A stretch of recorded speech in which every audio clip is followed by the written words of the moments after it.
Thank you for joining us here on Times Now Live. Let's get you the top developments as our focus remains on the tensions in the Middle East. Now, in the latest, the Iran Supreme Leader has been elected. Mujtaba has been elected as the Supreme Leader of Iran. So the second ring of leadership comes in. The question still remains on what is going to happen next. But meanwhile, Trump has also revealed his plan. Now, remember, there have been multiple versions that have come in from Trump. First, he said that he was not ready for talks, and then now saying that when they are weak, we have to hit them. The IDF, meanwhile, has also launched a fresh wave of airstrikes on Iran, with Israel striking the south of Beirut with boots on the ground as well. In fact, Trump has also slammed Iran's evil ideology, going on to say that it is unacceptable. Meanwhile, yet again, loud explosions have been heard in Dubai, with a blast also being heard near the U.S. consulate in Dubai, though no injuries have been reported. The Iranian missiles have hit the U.S. base as well.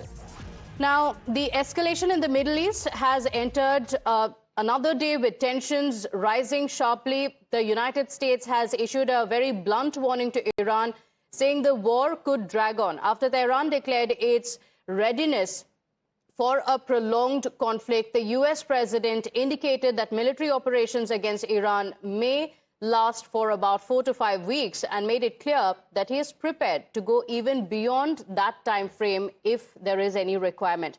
But what is also grabbing headlines is President Trump's apparent shift on the question of boots on the ground.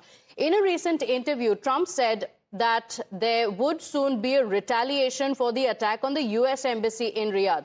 Saudi Arabia, you remember an attack had taken place, and Trump now saying that there will be retaliation for the deaths of the American service members. This remark marks the departure from his earlier stance, where he suggested that ground deployment may not be necessary. In fact, after Saturday's strikes on Iran, Trump said, and I quote, "Every president says there will be no boots on the ground. I don't say it. I say probably we don't need them." Now, this shift in tone is now fueling speculation over whether Washington is preparing for a deeper military engagement in the region. We have the strongest and most powerful, by far, military in the world, and we will easily prevail. We're already substantially ahead of our time projections, but whatever the time is, it's okay. Whatever it takes, we will always, and we have right from the beginning, we projected 4 to 5 weeks, but we have capability to go far longer than that. We'll do it, whatever. Now, let's get you more updates now coming in. Iran has struck Qatar energy sites. 2 major gas facilities have now been shut down. The attack has targeted the U.S. air base. And updates now coming in. 2 Qatari energy facilities have now been shut down after being damaged during Iran's strikes. And the Qatar Foreign Ministry has now confirmed the same, saying the situation has now been contained. So what does this indicate? How is this going to proceed from here on? The questions still remain. Joining us on the broadcast are experts on the panel to help us understand the situation and how this could proceed. Although the situation remains extremely volatile and we don't know how things could proceed from here. Joining us on the broadcast, Sushant Sareen, Senior Fellow ORF, Major General Sudhakar Ji, Defense Expert on the broadcast with us, Commander V.K. Jaitley. And we also have Patik Pritpain joining us. Thank you so much. Good morning. And it looks like in just the last few hours, there has been a massive change, with Trump also indicating, Sushant Sareen, that there could be boots on the ground, that it has not been ruled out.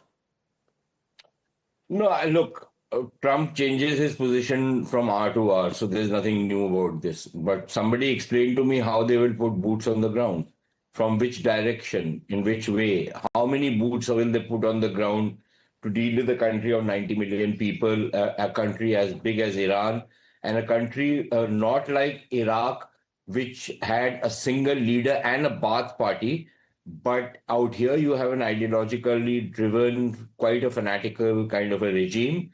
How long are you going to put boots on the ground? How long are you fighting? So I don't see the possibility of boots on the ground.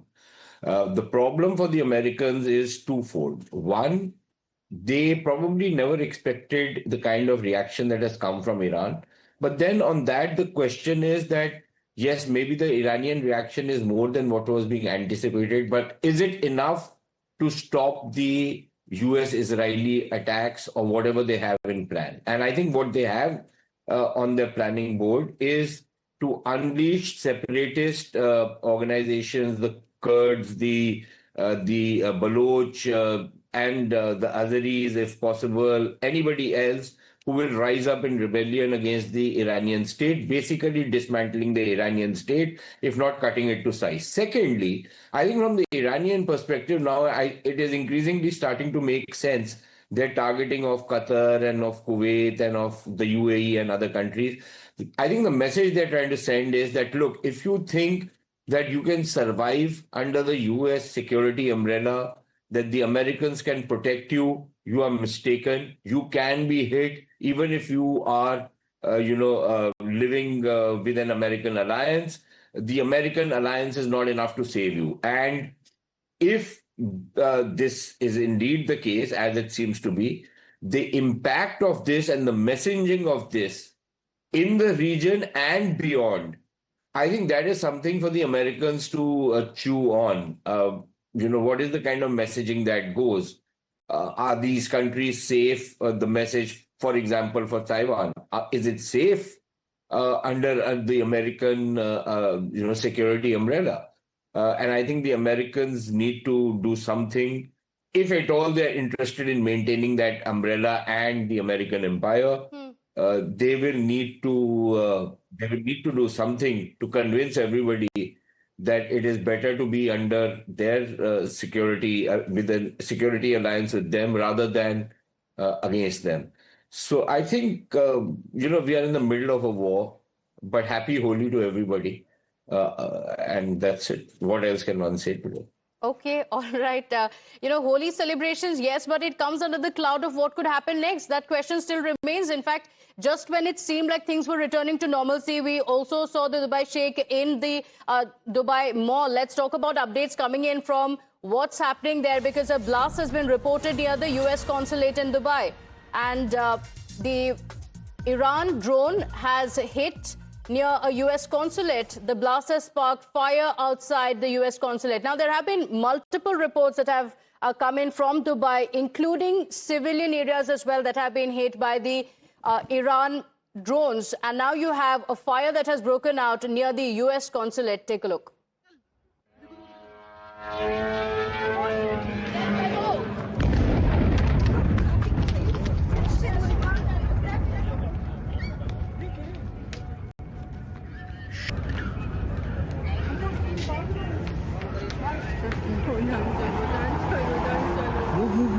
Move. Nikal. Another drone. Well, leave from there. So Marco Rubio has confirmed that all staff members are safe. US has also begun the diplomatic drawdown. The UAE has also claimed 1,000+ Iran strikes have taken place and they have all been foiled.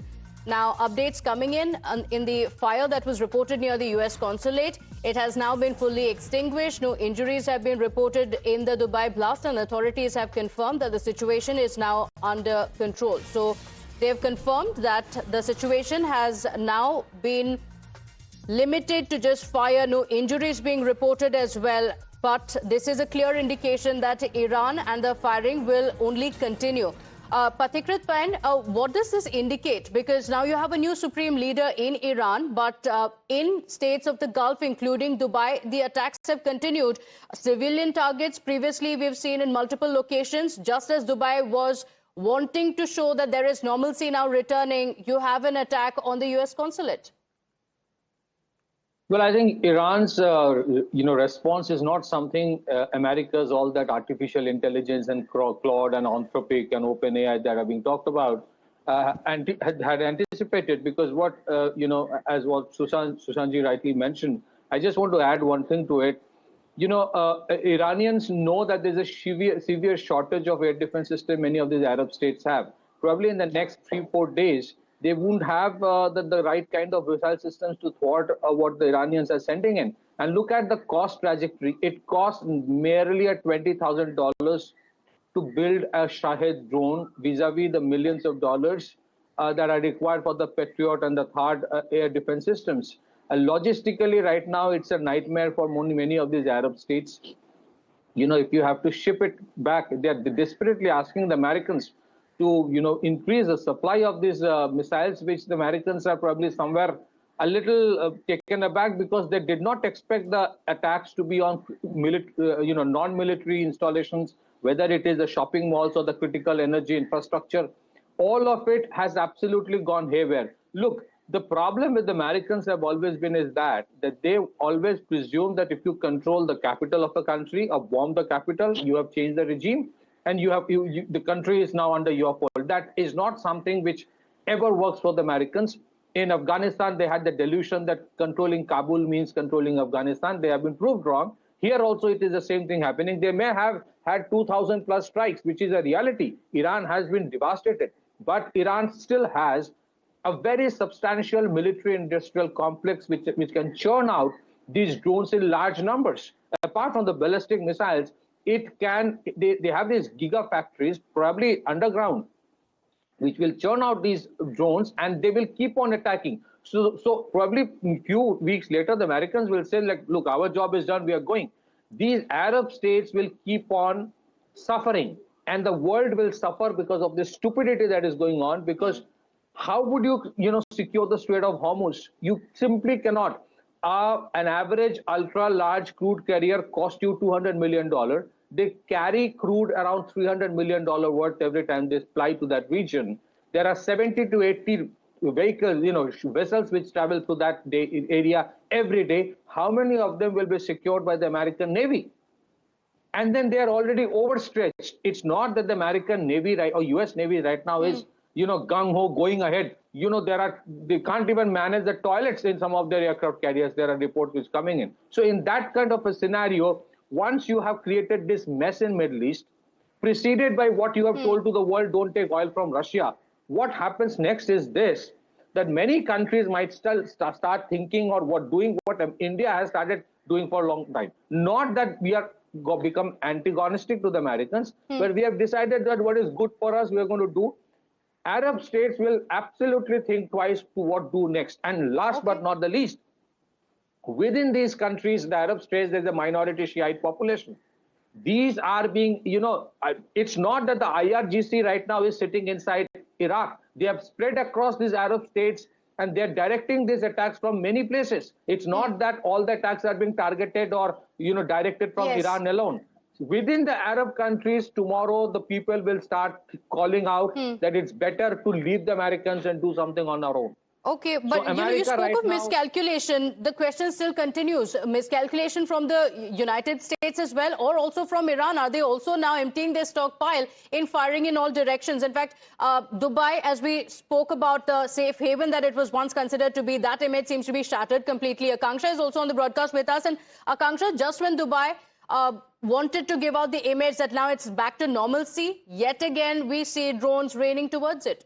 Absolutely. You see. Okay, all right. Akanksha, thank you for joining us with that update. We have, in fact, more breaking updates coming in. An update coming in from the U.S. media that the CIA station at the U.S. Embassy compound in Riyadh has also been hit in a drone attack. So this escalation has continued. First, you had the U.S. embassies being hit. Now the CIA station, a confirmation coming in from the United States, has been hit in Riyadh in an Iran drone attack. So the CIA station in Riyadh compound has been hit and the drone attacks have targeted the U.S. embassy site. We've seen multiple such targets from the Irani side, and this is despite warnings that are coming in from the U.S. In fact, the U.S. President Donald Trump has made it clear that there will be a retaliation, but Iran very clearly saying, bring it on. And now you have attacks taking place even on the U.S. embassy. The CIA station in Riyadh has been hit. Let me take this across to Commander V.K. Jaitley on what this actually means. And very clearly, the escalation is continuing and there are threats coming in from the U.S. as well. There will be an escalation. There will be a counterattack, but that doesn't seem to be deterring Iran at all. See, it's one way of telling United States that if you can behave like a bully, we are bigger bully than you. If you can hit us, we can hit all your associates also. This is one way of conveying the message. And second, we all know that the Islamic world is divided into two parts, Sunnis and Shias. Iran being a totally Shia country, they have some presence in some of the other countries, little bit majority also I can say, like Bahrain and Kuwait, etc. But Riyadh and Saudi Arabia, you can call it, is a totally Sunni country. So they have a very old enmity with them. They would like to hit them very badly. And even the other UAE countries also, majority is Sunni countries.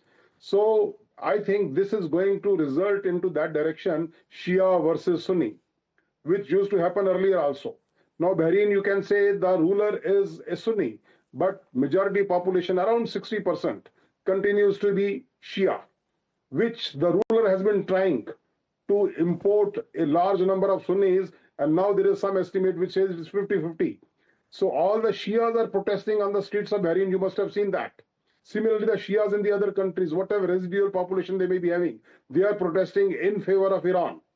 Now, I think this war is turning towards Shia-Sunni conflict in this area. Okay, so you're saying that Iran will find itself more and more isolated. But let's get in some more breaking updates now coming in. This is from the Israeli side, confirmations coming in.